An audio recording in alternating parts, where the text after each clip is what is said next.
Hi viewers, welcome to our channel. ప్రస్తుతం మనతో పాటు దాము బాలాజీ గారు సీనియర్ జర్నలిస్ట్ ఉన్నారు. వారితో ఒకసారి మాట్లాడదాం. సార్ నమస్కారం. నమస్తే.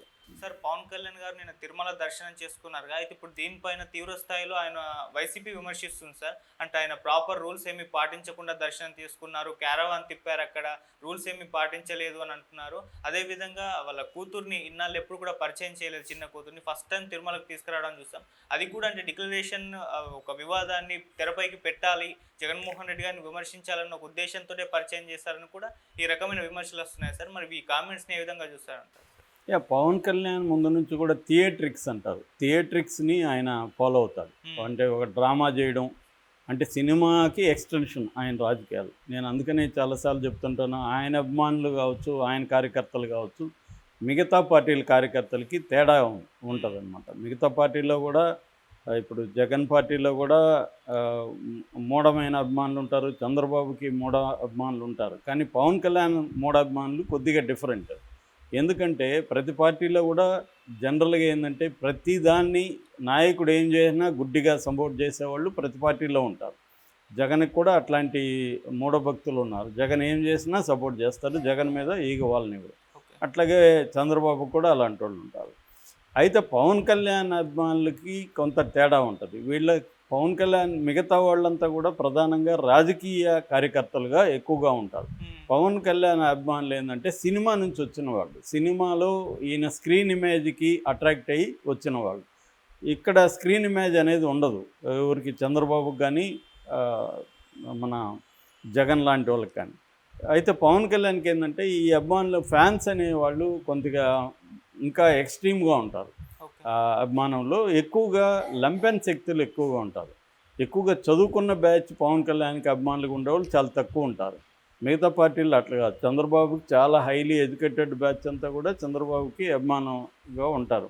జగన్కి కూడా అలాంటి సర్కిల్ ఉంది. కానీ పవన్ కళ్యాణ్ విషయంలోకి వచ్చేసరికి ఆయన అభిమానులు కావచ్చు, జనసేన కార్యకర్తల్లో కావచ్చు, ఎక్కువ మంది లంపెన్ వాళ్ళు, ఈ ఫ్యాన్స్ అలాగే ఉంటారు. దీని మీద అనేక పుస్తకాలు కూడా వచ్చాయి.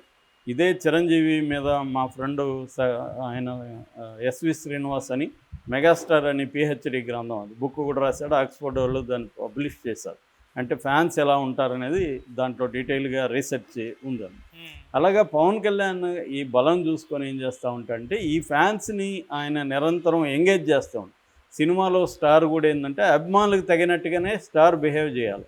ఇప్పుడు విలన్ని కొట్టు అని అభిమానులు అడిగితే కొట్టాలి, కొట్టకుండా నేను కొట్టను శాంతి ప్రబోధిస్తానని కానీ హీరో చెప్తే ఆ సినిమా ఫ్లాప్ అవుతుంది. మనం బాబా అనే రజనీకాంత్ సినిమా చూసాం.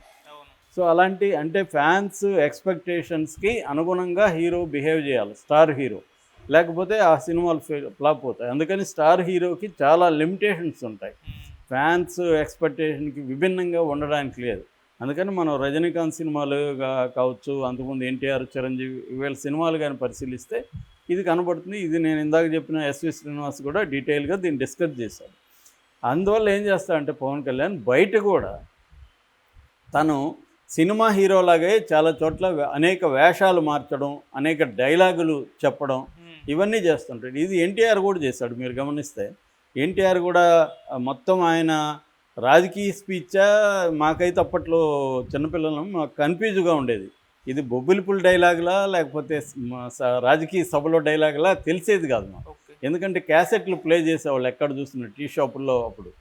సో ఈ కన్ఫ్యూజన్ ఉండేది. అంటే ఆ డైలాగ్ డెలివరీ అంతా కూడా సినిమా హీరో డైలాగ్ డెలివరీ లాగే ఉంటుంది. ఇప్పుడు జగన్, చంద్రబాబు ఆ డ్రామాటిక్స్ చేయరు, థియేట్రిక్స్ చేయరు. ఇతను అది ఎక్కువ చేస్తాడు. వాళ్ళు కూడా కొంత చేయొచ్చు కానీ ఈ స్థాయిలో ఉండదన్నమాట.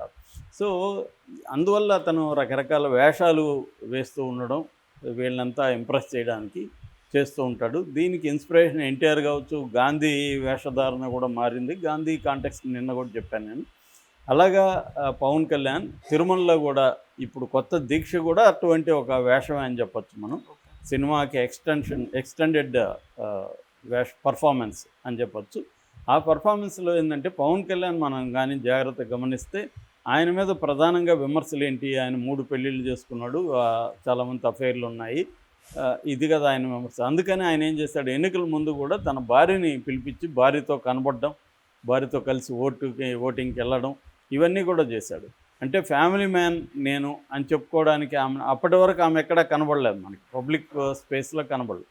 మనం కానీ చూస్తే ఎలక్షన్ టైంలో పబ్లిక్ ప్లేస్లో విపరీతంగా అన్న లెజ్నోవా మనకి ఎక్కడ చూసినా కనబడేది. చివరికి ఉత్తరప్రదేశ్ అలాగా నార్త్ వెళ్ళినప్పుడు కూడా ఆమెను పెట్టుకున్నాడు. అవన్నీ ఫోటోలు వచ్చేటి కాబట్టి జాగ్రత్తగా చూసుకుంటాడు. అంతకుముందు కూడా పవన్ కళ్యాణ్ పుస్తకాలు చదివినా సద్దన్నం తిన్నా అవన్నీ ఫోటోల్లో పబ్లిసిటీకి జాగ్రత్తగా చూసుకోకుండా ఆయన ఏది చేయడు. సో అలాగా తిరుమలలో కూడా తన చిన్న కూతురు అంటే ఈ అన్న లెజ్నోవా కూతురు, అమ్మాయి పేరు పోలీనా అంజనీ కొణిదెల అని పెట్టాడు. సో ఈ పోలీనా అంజనీ కొణిదెలని సడన్గా చూపించారు. ఇప్పటివరకు ఆ అమ్మాయి చిన్నప్పుడు ఈ ఫోటోలు వీడియోలు ఉన్నాయి తప్ప ఈ ఏజ్ గ్రూప్ వీడియోలు ఎప్పుడు లేవు ఆ అమ్మాయివి. అంతకుముందు కూడా రేణుదేశాయ్ వాళ్ళ పాపను కూడా అతను ఆద్య అనుకుంటా కదా, ఆద్యాన్ని కూడా అప్పుడప్పుడు కనిపించేట్టుగా చేయడం ఇవన్నీ చేస్తున్నాడు. ఇప్పుడు సడన్గా ఈ పాపను తీసుకొచ్చి తిరుమలలో ఎందుకు ప్రవేశపెట్టారు, ఇంతవరకు ఎందుకు ఆ అమ్మాయిని ఎక్కడా చూపించలేదు. అంటే దీంట్లో కూడా పవన్ కళ్యాణ్కి ఒక స్ట్రాటజీ ఉంది. ఆ స్ట్రాటజీ ఏంటంటే జగన్ డిక్లరేషన్ ఇవ్వమంటే ఇవ్వకుండా పారిపోయాడు, తిరుమలకి వెళ్ళలేదు, డిక్లరేషన్ ఇవ్వాల్సి వస్తుందని, నేను చూడు నా కూతుర్ని తీసుకొచ్చి డిక్లరేషన్ ఇస్తున్నాను అని ఇతను చాటి చెప్పదలుచుకున్నాడు. అదర్వైజ్ ఆ పాపని ఇప్పుడు ఈ కాంటెక్స్ట్లో తీసుకురావాల్సిన అవసరమే లేదు. సో కావాలనే చేశాడు అనేది ఇతని మీద వస్తున్న విమర్శ.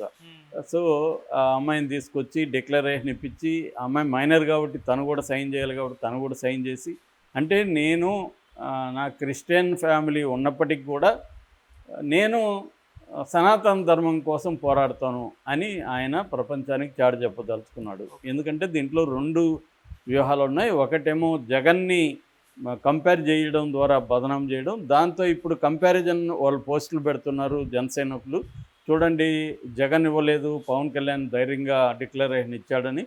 రెండో వైపు నుంచి తను ఈ తన మీద విమర్శలు ఏమొచ్చాయంటే ఈయన క్రిస్టియన్ పెళ్లి చేసుకుంటాడు, బ్యాప్టిజం తీసుకుంటాడు, మళ్ళీ ఇక్కడ సనాతనం అంటాడు అనేది ఉంది. కాబట్టి దానికి డైరెక్ట్గా ఆన్సర్ చెప్పకుండా అవును నేను క్రిస్టియన్ పెళ్లి చేసుకున్నాను, నా పిల్లలు క్రిస్టియన్సే, ఇద్దరు పిల్లలు, కాబట్టి తప్పేముంది అన్నట్టుగా ఓపెన్గా దాన్ని ప్రదర్శించడం కోసం ఈ పాపను తీసుకొచ్చారు. దీన్ని కొంత సెంటిమెంటల్గా కూడా ఇప్పుడు జనసేన వాడుతుంది. బంగారు తల్లులు తండ్రిని తల్లిలాగా చూసుకుంటున్నారు ఇద్దరు అని పోస్టులు కూడా మనకు కనబడుతున్నాయి.